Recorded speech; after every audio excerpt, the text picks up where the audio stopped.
Hi ನನ್ನ ಪ್ರೀತಿಯ ಸ್ನೇಹಿತರೆ, ಹೇಗಿದ್ದೀರಾ? ಇವತ್ತು ಪುದೀನ ರೈಸ್ ಮಾಡೋದು ಹೇಗೆ ಅಂತ ನೋಡೋಣ ಬನ್ನಿ. ಬೇಕಾಗುವ ಪದಾರ್ಥಗಳು: ಪುದೀನ ಸೊಪ್ಪು, ಕೊತ್ತಂಬರಿ ಸೊಪ್ಪು, ಹಸಿಮೆಣಸಿನಕಾಯಿ, ಶುಂಠಿ, ಹಸಿ ಬಟಾಣಿ, ಎಣ್ಣೆ, ಉಪ್ಪು, ಅರಿಶಿನ, ಈರುಳ್ಳಿ, ನಿಂಬೆಹಣ್ಣು, ಚಕ್ಕೆ, ಲವಂಗ, ಜೀರಿಗೆ ಮತ್ತು ಬೆಳ್ಳುಳ್ಳಿ.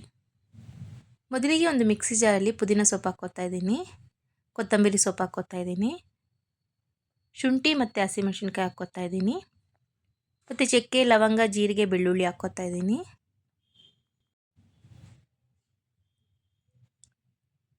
ಈಗ ಸ್ವಲ್ಪ ನೀರು ಹಾಕ್ಬಿಟ್ಟು ರುಚಿಗೆ ತಕ್ಕಷ್ಟು ಉಪ್ಪು ಹಾಕ್ತಾ ಇದ್ದೀನಿ. ಅರಿಶಿನ ಪುಡಿ ಒಂದು 1/4 ಸ್ಪೂನ್ ಹಾಕ್ತಾ ಇದ್ದೀನಿ.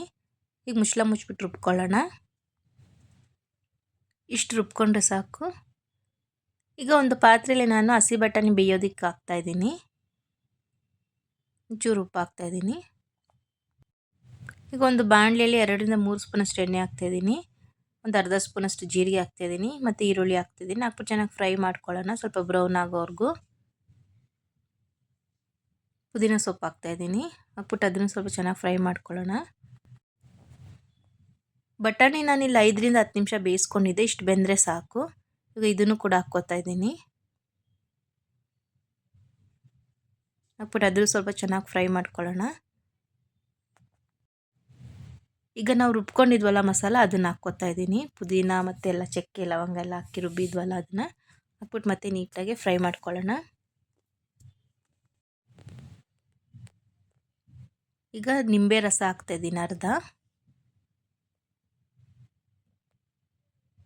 ಹಾಕ್ಬಿಟ್ಟು ಮತ್ತೊಂದು ಸಲ ಮಿಕ್ಸ್ ಮಾಡ್ಕೊಳ್ಳೋಣ. ಈಗೆಲ್ಲ ಚೆನ್ನಾಗಿ ಹಸಿ ವಾಸನೆ ಹೋಗೋವರೆಗೂ ಫ್ರೈ ಆದಮೇಲೆ ನಾನು ಮೊದಲಿಗೆ ರೈಸ್ ಮಾಡಿ ಇಟ್ಕೊಂಡಿದ್ದೆ, ಈಗ ರೈಸ್ ಕೂಡ ಹಾಕ್ತಾಯಿದ್ದೀನಿ. ಹಾಕ್ಬಿಟ್ಟು ಚೆನ್ನಾಗಿ ಮಿಕ್ಸ್ ಮಾಡ್ಕೊಳ್ಳೋಣ. ತುಂಬ ಈಸಿಯಾಗಿ ಹೇಳ್ಕೊಟ್ಟಿದ್ದೀನಿ ನೋಡಿ.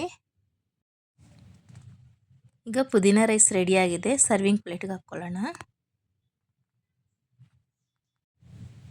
ಬ್ರೇಕ್ಫಾಸ್ಟ್ಗೆ, ಲಂಚ್ ಬಾಕ್ಸಿಗೆಲ್ಲ ಮಾಡ್ಕೋಬೋದು. ಮಕ್ಕಳು ತುಂಬ ಖುಷಿಯಿಂದ ಇಷ್ಟಪಟ್ಟು ತಿಂತಾರೆ. ನೀವು ಮನೇಲಿ ಟ್ರೈ ಮಾಡಿ, ಖಂಡಿತ ಇಷ್ಟ ಆಗುತ್ತೆ. ಇಷ್ಟ ಆಗಿದ್ದರೆ ಲೈಕ್ ಮಾಡಿ, ಶೇರ್ ಮಾಡಿ, ಕಮೆಂಟ್ ಮಾಡಿ ಮತ್ತು ಸಬ್ಸ್ಕ್ರೈಬ್ ಮಾಡಿ. Thank you friends.